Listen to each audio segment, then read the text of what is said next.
हम डंके की चोट कह रहे 27% आरक्षण के लिए हम निश्चित रूप से देने वाले हैं। पहले भी कहा था कि ऊपर से देव आके ओबीसी का आरक्षण मोहन यादव जी देना पड़ेगा।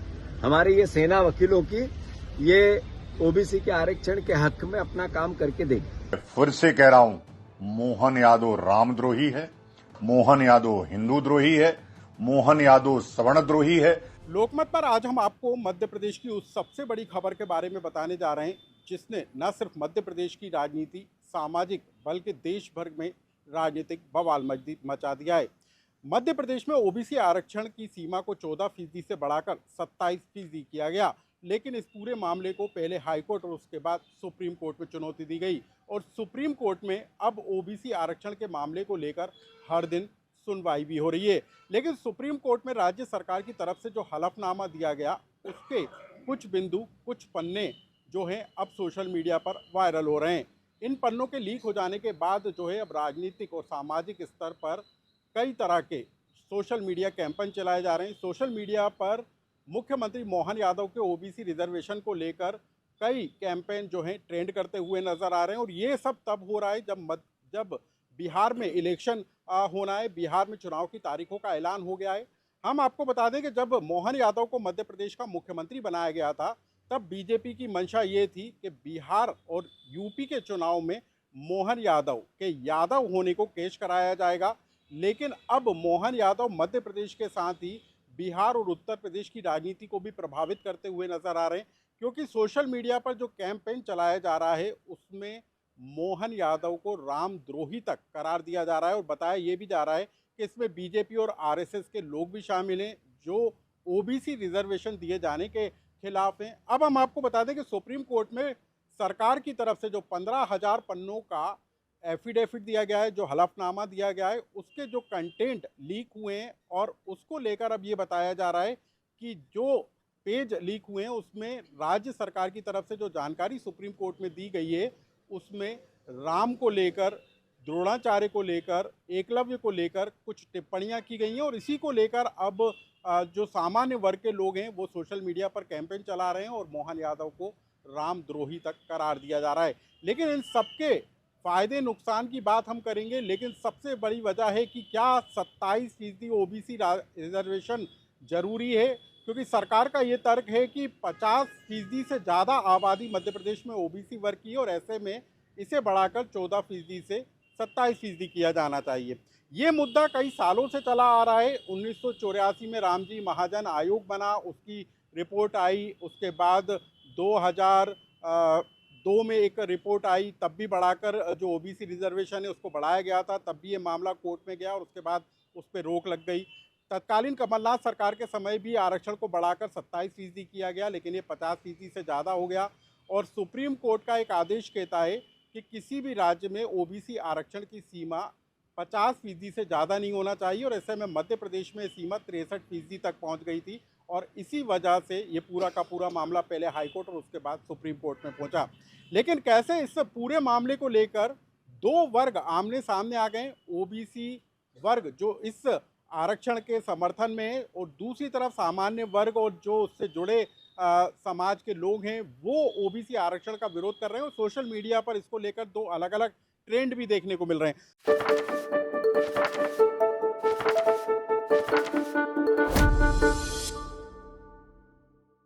सबसे पहले हम बात करेंगे सामान्य वर्ग के जो सुनील पांडे जी हैं वो हमारे साथ मौजूद हैं। हम उनसे समझने की कोशिश करेंगे कि सुप्रीम कोर्ट में राज्य सरकार की तरफ से जो हलफनामा दिया गया आखिर उस पर ऐतराज क्या है और ओबीसी रिजर्वेशन को दिए जाने पर आपत्ति क्या है।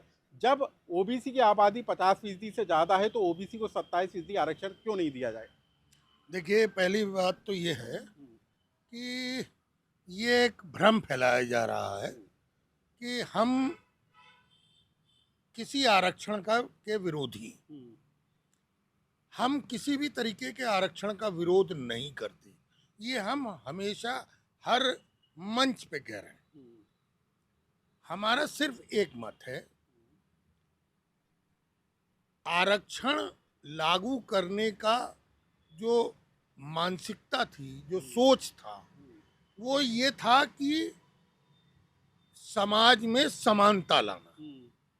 हमारा आज वही कहना है कि समाज में समानता की बात की जाए, नंबर 1। नंबर 2, आज हम योग्यता को प्राथमिकता दे रहे हैं।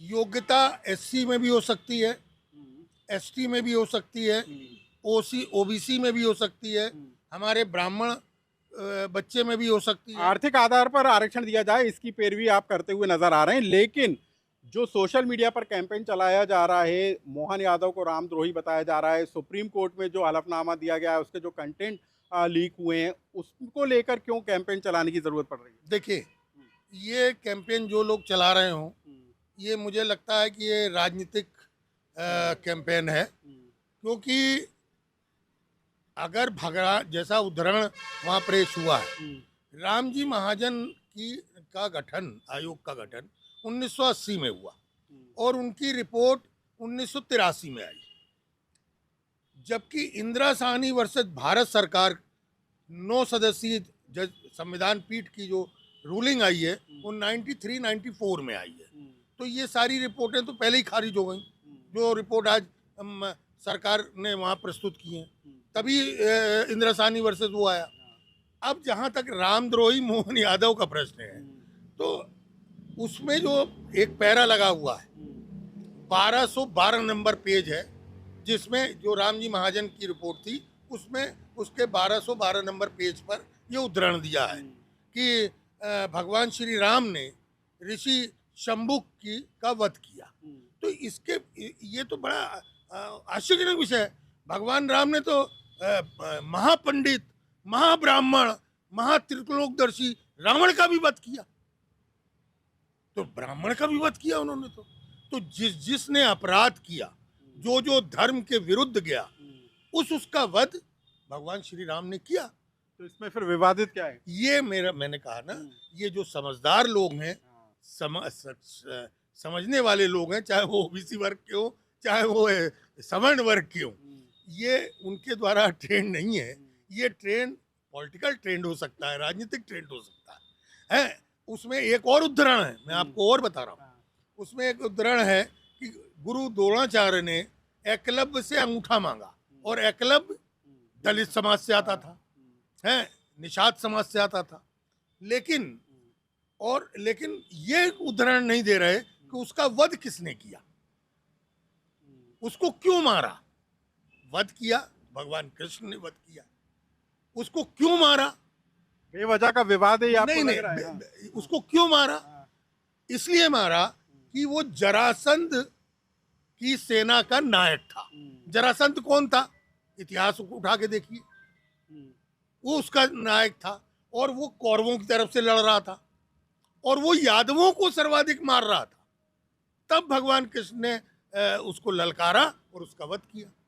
तो ये सारे फालतू के उदाहरण हैं, इससे न ओबीसी वर्ग का भला होने वाला है, न सवर्ण वर्ग का भला होने वाला है। करणी सेना की प्रदेश अध्यक्ष भी हमारे साथ मौजूद है। मैडम, जिस कंटेंट को लेकर, जिन पन्नों को लेकर आपत्ति जताई जा रही है, एतराज जताया जा रहा है, कहा जा रहा है कि वर्ण व्यवस्था को लेकर तल्ख टिप्पणी की गई है, सामाजिक व्यवस्था को लेकर टिप्पणी की गई है, क्या आपको लगता है कि रामजी महाजन आयोग की रिपोर्ट जो सुप्रीम कोर्ट में रखी गई, क्या वो सही है, क्या गलत है? आप क्या किस नज़रिए से देख रहे हैं इसको?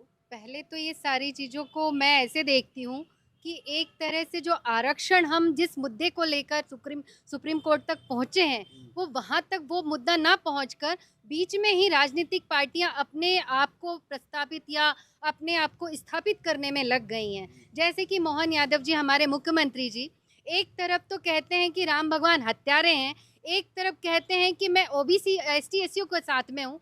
तो आप ये बताइए कि आप साथ हैं या अपने आप को बचा रहे हैं?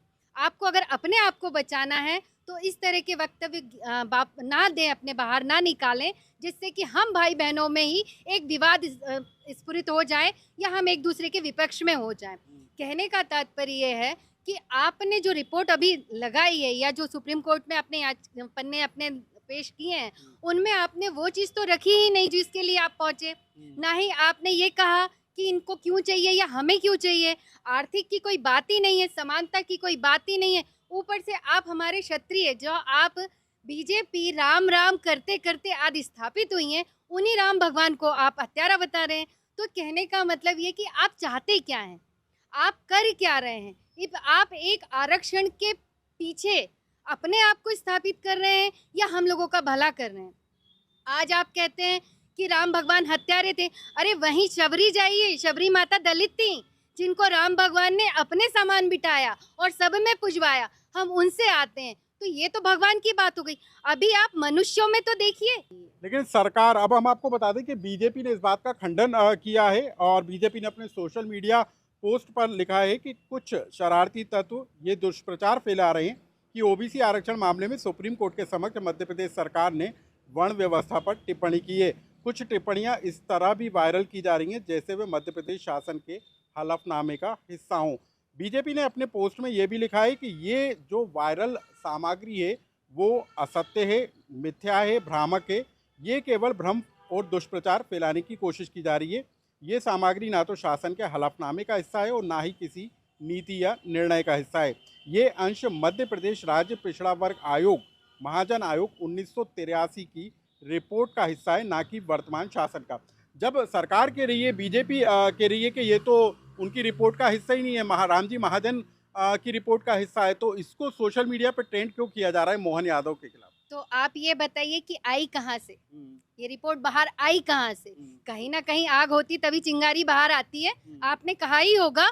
और जो हम अभी तक देख रहे हैं कि हाँ, हमें बिल्कुल अछूता ही किया जा रहा है, सामान्य वर्ग को पूछा ही नहीं जा रहा है। आप किसी तरह की कोई बैठक करते हैं, वहाँ सामान्य को लिया ही नहीं जाता है। और आप किस उद्देश्य को लेकर बैठक करते हैं, वो उद्देश्य कहीं से कहीं तक पूर्ति में ही नहीं दिखाई दिया जा रहा है। और मुझे नहीं लगता है कि ये किसी असामाजिक तत्वों का काम हो सकता है। मुझे लगता है जब कहीं कोई चिंगारी होती है तभी आग बाहर आती है। तो क्या इसके पीछे कोई मंशा है आपको लगती है? देखिए, ये बीजेपी का जो भी ट्विटर हैंडल है, ये अपने आप को बचाने का काम कर रहा है, बिल्कुल बचाने। देखिए, सामान्य प्रशासन विभाग के डिप्टी सेक्रेटरी के द्वारा 19 सितंबर 2025 को पूरे हलफनामे पे हस्ताक्षर किए गए हैं, एफिडेविट पे हस्ताक्षर किए गए हैं। अलग अलग आयोगों की रिपोर्ट, अलग अलग आयोगों की रिपोर्ट सुप्रीम कोर्ट में रखी गई है। हाँ, ये पूरा बंच है और ये रिपोर्ट हो सकता है गाहे बगाहे उन्होंने। मैं आपको एक नई जानकारी दे रहा हूँ।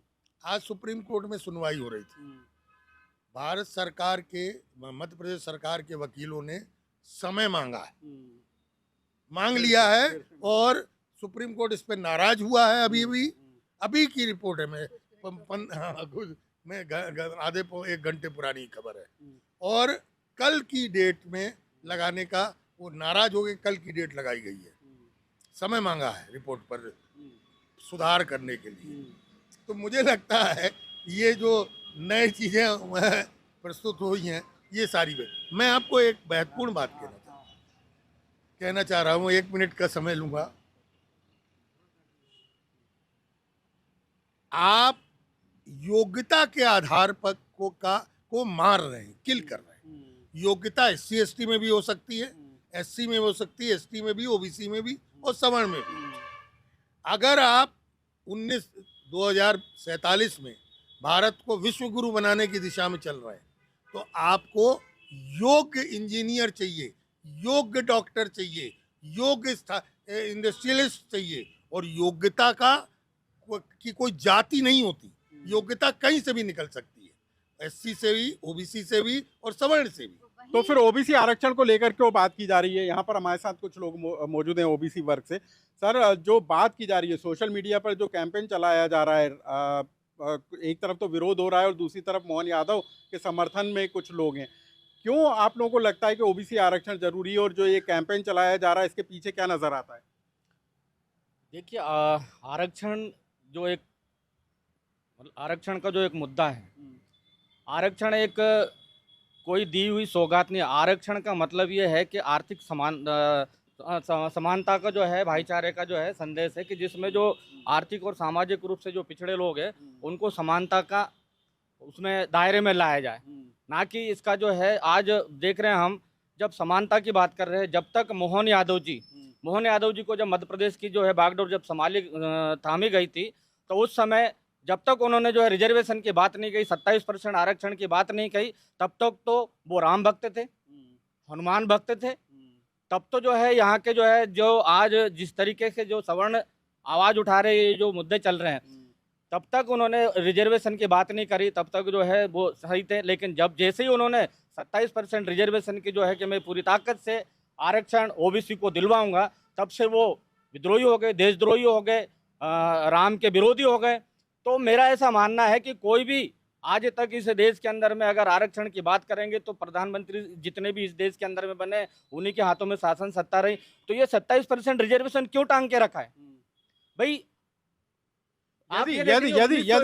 यदि 27% ओबीसी आरक्षण हो जाता है तो आपको क्या लगता है मोहन यादव का कद बढ़ जाएगा क्या? बिल्कुल, ओबीसी समाज में निश्चित रूप से जो है वो सराहनीय होगा। और जो समानता का जो अधिकार है अगर मोहन यादव जी दे देते हैं, जो समाज आज भी आर्थिक रूप की तो मैं बात नहीं कर रहा हूँ, लेकिन सामाजिक समानता की जो बात है, जो गैर बराबरी में जो बटा हुआ समाज है उनको समानता में लाने के लिए अगर ये आरक्षण का काम अगर मोहन यादव जी मोहन यादव का कद बढ़ जाएगा। बिल्कुल उन्होंने ऐसा सोचा है, लेकिन हमें नहीं लगता कि कद बढ़ेगा। जहाँ पर आप जिस कुर्सी पर बैठे हैं वहाँ कद अपना नहीं बढ़ाना है। आप जनता के बनाए हुए हैं, आप जनता से बनिए हैं, आपको जनता को समान लेकर तो क्यों जाति भेद क्यों होना चाहिए? ये जाति भेद तो जो है ये इस देश में देखे 1931 में जनगणना के आधार में ओबीसी के जो 52% जो पिछले जो है ब्रिटिश सरकार में 31 में जो जनगणना हुई है उसमें 52% जो है ओबीसी की जनसंख्या आती है। और उसी समय जब 100 में 52 ओबीसी है तो 100 में 52 देना चाहिए, जबकि जो है 52 ना देते हुए 27। आप लोगों को लगता है कि सरकार की मंशा है ओबीसी को आरक्षण देने की, क्योंकि कई सालों से मुद्दा लटका हुआ है? बिल्कुल देना चाहिए।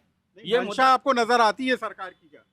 मुझे तो नहीं लगता है, क्योंकि जो है जिस तरीके से जो रोड़े बन रहे, जो धार्मिक ग्रंथों के आधार से जो है, जो अभी हमारे भाई ने जो बातें रखी है कि एकलव्य का जो है क्यों करा, रावण का वध क्यों किया, लेकिन जो वध हुए हैं उनकी अपराध की श्रेणी तो देखो भाई। अगर कोई अपनी बहन तो कह रहे हैं कि अपराध हुआ है, इसको अपराध नहीं बोलते हैं। हम भगवान को जनताओं में ना घसीटे, हम लोग मनुष्य हैं। और वो जो उनकी नीति थी और वो जो उन्होंने काम था, उन्होंने सिर्फ ये प्रस्तुत किया है कि कोई भी अपराध होता है उसको हमें सहन न करके उसको हमें सजा देनी चाहिए। ये इन पुराने तथ्यों को क्या आपको लगता है कि ये तथ्य माने जाने चाहिए?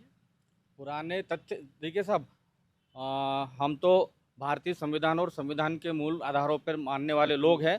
संविधान के दायरे में हम मानते हैं, जो संविधान में जो समानता का अधिकार दिया है।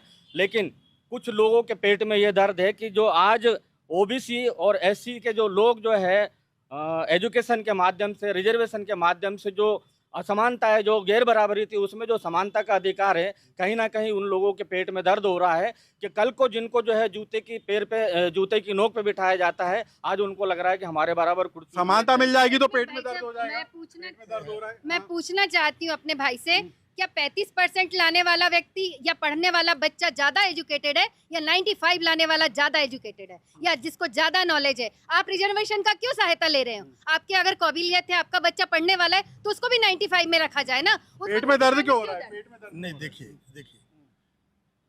आरक्षण लागू हुए कितने वर्ष हो गए? इसका मूल उद्देश्य था, मैंने पहले बताया, समानता लाना। कितने साल? 70 साल हो गए। कब आएगी समानता? कब आपका उत्पीड़न खत्म होगा? और वो तो कह रहे हैं ना कि 27% आरक्षण दीजिए फिर। नहीं, अरे अभी तक जो आरक्षण चला आ रहा है उसमें आपने क्या कर लिया? दूसरी बात, आज देश की प्रथम नागरिक मुर्मू जी दलित वर्ग से आती है। अगर एक आज आपका प्रधानमंत्री पिछड़े वर्ग से आता है, आपका मुख्य न्यायाधीश आदिवासी वर्ग से आता है, आपका कानून मंत्री पिछड़े वर्ग से आता है।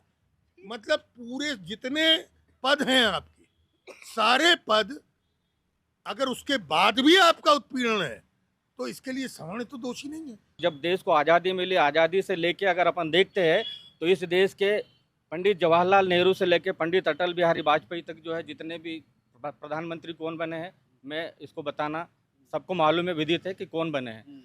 उसके बाद में जब आज 14-15 महीने की अभी जो है जो सरकारें बनी है, मतलब अभी जो देश के प्रधानमंत्री है, इस प्रधानमंत्री काल में जो बात है, लेकिन जो सत्ता जो चलाने वाले लोग हैं, जिनको सत्ता चलाने के लिए जो पूर्ण रूप से स्वतंत्र अधिकार होना चाहिए, लेकिन कहीं ना कहीं से जो है उनके ऊपर दबाव बना हुआ रहता है कि ये चीज़ आपको नहीं करना है, ये चीज़ फॉलो करना है। इसीलिए जो है आज भले ही जो है पिछड़े वर्ग के जो है मुख्यमंत्री हो, लेकिन आज जब पिछड़ा वर्ग का मुख्यमंत्री जब इस बात को 27% रिजर्वेशन की बात कर रहे हैं कि ये मिलना चाहिए, तो फिर इसका समर्थन करना चाहिए। बिल्कुल पिछड़ा वर्ग का, हाँ। तो मुख्यमंत्री क्या पिछड़ा वर्ग ने बनाया है? मैं पूछना चाहूंगी अपने भाई से, या फिर सब मिलके बनाए हुए? हम सब पूरे मध्य प्रदेश की जनता ने मुख्यमंत्री बनाया है, या पिछड़ा वर्ग एक वर्ग जब जनता चुनती है तो उन्हीं में से चुनकर, विधायक दल चुनकर ही मुख्यमंत्री का नाम तय करता है, तो पिछड़ा वर्ग को इसको जोड़ना ठीक है क्या?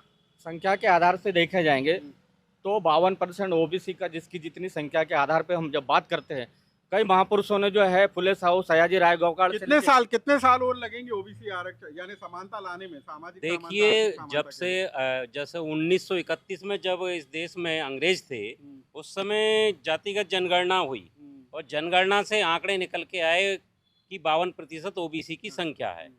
1931 से लेके अभी तक कितना % ओबीसी को आरक्षण दिया गया, एक ये सोचने वाली बात है। और आरक्षण, लेकिन SC ST के तुलना में तो ओबीसी का आरक्षण ज्यादा है, 14% है। नहीं, संख्या भी तो ज्यादा है भाई, संख्या भी ज्यादा है ना। ओबीसी वर्ग कितना बड़ा है? गलत ट्रैक पर जा रहे हैं। नहीं, गलत है। ये भैया को जानकारी नहीं है, भैया को जानकारी नहीं है। ये जानकारी पहले कलेक्ट करें। क्या है कुल जो सरकार के ने आंकड़े प्रस्तुत किए हैं उसमें, और रामजी महाजन की रिपोर्ट के बता रहा हूँ, उस समय 40% ओबीसी वर्ग है। बाकी जो है उसमें कुछ मुसलमानों के जातियों को इंक्लूड किया गया। तब तो 35% आरक्षण की, आप 35% आरक्षण की पैरवी की थी ना? नहीं, वो 35% आरक्षण की पैरवी की है रामजी महाजन की आयोग ने। आप तो 27 की बात कर रहे हो।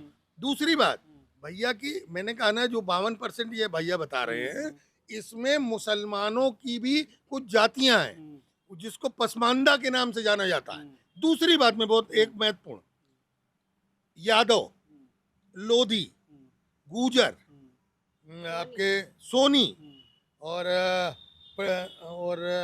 एक दो और, ये ढनान जातियां हैं ओबीसी की।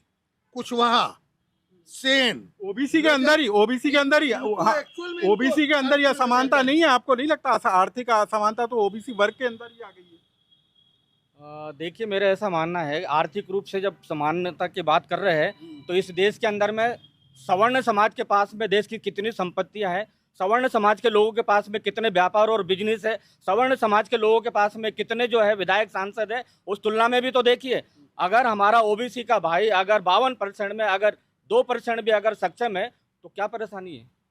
परेशानी होना चाहिए कि अगर हमारा 2% भाई भी अगर आर्थिक रूप से मजबूत है तो उसको उस दायरे में क्यों ले लो कि बाकी का तो पिछड़ा वर्ग जो है वो तो आज भी कमजोर है, असहाय, शिक्षा में असमर्थ है, आज भी वो लोग जो है शिक्षा से दूर है। ठीक है, जमीन है उनके पास में, लेकिन जमीन के लिए उपजाऊ तंत्र नहीं। आज क्यों ओबीसी के लोग आत्महत्या कर रहे हैं देश के अंदर में? किसान क्यों मर रहा है? आज देश के अंदर में जो शासन सत्ता है तो इन्हीं लोगों के पास में ज्यादा रही है ना, तो क्यों नहीं इन लोगों के जो है समय रहते हुए अधिकार देना चाहिए? तो आज तक क्यों नहीं मिल रहा? क्यों ओबीसी के लोगों को लड़ना? आपको क्यों लगता है कि मैं आपसे पूछना चाहती हूँ, क्या जब हमारी फसल निकल कर आती है किसान भाई की, तो वो जो मंडी में जाती है तो उसके ट्रैक्टर पे लिखा होता है कि मैं ओबीसी का हूँ, मुझे ज्यादा दिया जाए, या मैं सामान्य का हूँ, मुझे कम दिया जाए?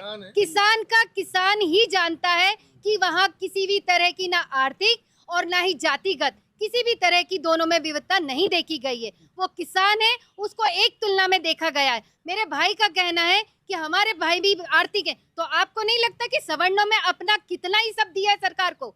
आज जो सरकार दिख रही है, जो राजा रजवाड़े हुए करते थे, आज जो सरकार ने अपने खेमे में जमीन कर रखी है, उनकी वसीयतें, उनका जो सामान था, वो जो इमारतें थी, वो उन्होंने अपने उसमें कर रखा। तो क्या हमारे पास सामान्यता कहाँ बचती है?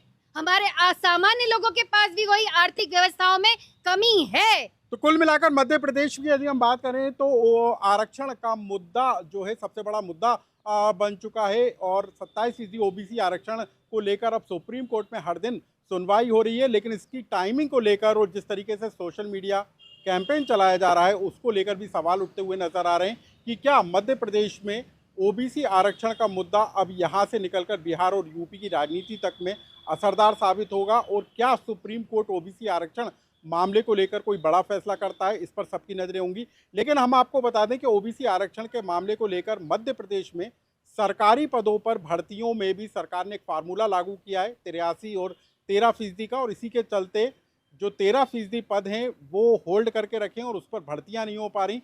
कई तरह से ये मुद्दा अब गंभीर होता हुआ नजर आ रहा है। इसको लेकर विचार जो है अलग अलग होते हुए नजर आ रहे हैं। सामाजिक सद्भाव पर इसका असर पड़ता हुआ नजर आ रहा है और सोशल मीडिया के जरिए जो कैंपेन अब ट्रेंड कर रहा है वो भी इस बात के संकेत दे रहा है कि ओबीसी आरक्षण से ज़्यादा अब जरूरत इस बात को लेकर हो गई है कि कैसे आर्थिक और सामाजिक स्तर पर समानता को बहाल किया जाए। लोकमत के लिए भोपाल से अनुराग श्रीवास्तव।